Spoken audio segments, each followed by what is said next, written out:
भारत के मुकुट जम्मू कश्मीर से अनुच्छेद 370 और 35(a) का कलंक मिटाने के साथ ही भारतीय जनता पार्टी ने जम्मू कश्मीर में विधानसभा चुनाव के प्रति अपनी प्रतिबद्धता प्रकट की थी और अब जम्मू कश्मीर में विधानसभा चुनाव की तिथियां घोषित हो चुकी हैं। यह चुनाव न केवल जम्मू कश्मीर के लोगों बल्कि लोकतंत्र में आस्था रखने वाले हर भारतीय के लिए अत्यंत महत्वपूर्ण है। दुनिया भर की निगाह आज इस ओर लगी हुई है। ऐसे महत्वपूर्ण चुनाव में इंडी गठबंधन की जो नेतृत्व कर रही है कांग्रेस ने Abdullah and sons family private limited की नेशनल कॉन्फ्रेंस के साथ गठबंधन करके फिर से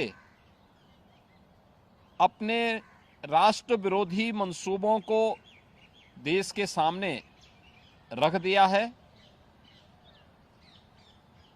हाल ही में नेशनल कॉन्फ्रेंस ने अपना मैनिफेस्टो जारी किया है। इसमें अनेक ऐसे बिंदु हैं जो भारत की एकता, भारत की अखंडता और राष्ट्रीय सुरक्षा के प्रति पूरे देश को आशंकित करती है। कांग्रेस और नेशनल कॉन्फ्रेंस का यह गठबंधन राष्ट्रीय सुरक्षा को लेकर के अनेक बड़े सवाल खड़ा करता है और भारतीय संविधान के प्रति सच्ची श्रद्धा और निष्ठा रखने वाले हर व्यक्ति को चिंतित भी करती है। मैं कांग्रेस के नेता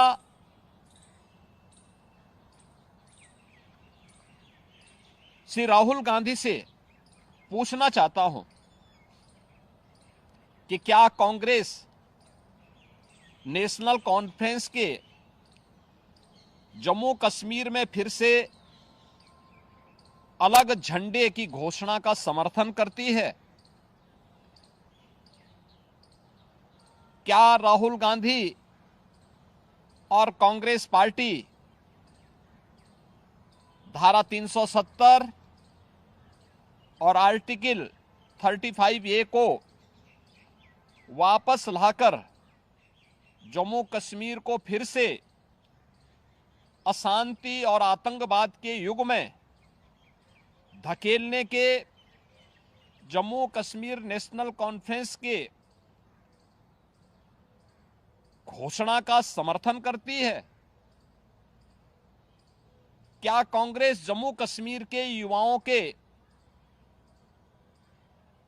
बदले पाकिस्तान के साथ वार्ता करके फिर से अलगाववादी ताकतों का समर्थन करती है? क्या कांग्रेस पार्टी और राहुल गांधी पाकिस्तान के साथ एलओसी ट्रेड शुरू करने के नेशनल कॉन्फ्रेंस के निर्णय से फिर से बॉर्डर पार से आतंकवाद और उसके इकोसिस्टम को पोषण करने का समर्थन करती है? क्या कांग्रेस आतंकवाद और पत्थरबाजी की घटनाओं में शामिल उन उपद्रवियों के परिजनों को फिर से सरकारी नौकरी में बहाल करके आतंकवाद, दहशतगर्दी और बंद के दौर को फिर से लाने का समर्थन करती है? इस गठबंधन से कांग्रेस का आरक्षण विरोधी चेहरा भी देश के सामने आया है। क्या कांग्रेस दलितों, गुजरों, बकरवाल और पहाड़ियों के आरक्षण को समाप्त कर फिर से उनके साथ अन्याय करने के लिए जम्मू कश्मीर नेशनल कॉन्फ्रेंस के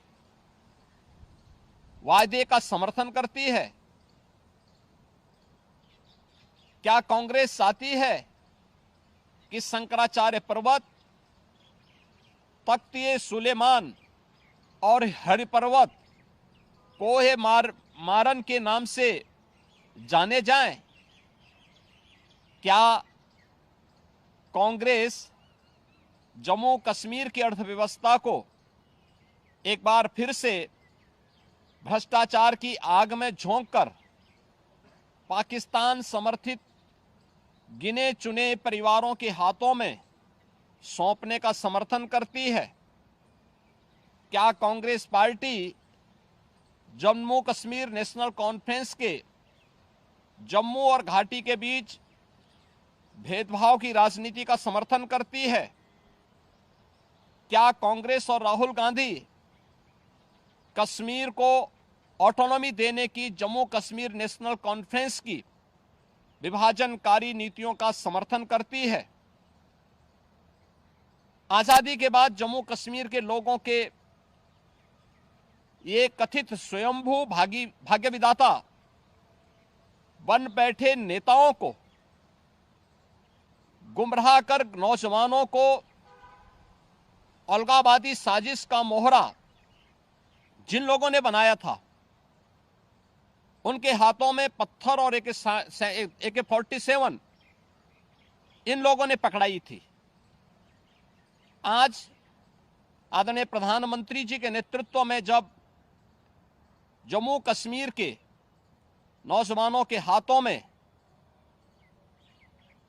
फिर से टैबलेट और उन्हें स्किल डेवलपमेंट के साथ जोड़ करके उन्हें रोजगार उपलब्ध कराया जा रहा है, नौजवानों को गुमराह करने वालों के लिए अब जम्मू कश्मीर में कोई जगह नहीं है, ये सब जानते हुए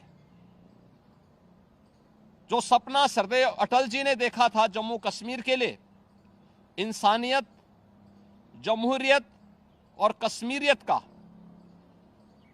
उन मूल्यों और उन सिद्धांतों के आज निकले प्रधानमंत्री मोदी जी ने उन सपनों को साकार करके दिखाया है। जम्मू कश्मीर को जागीर समझने वाले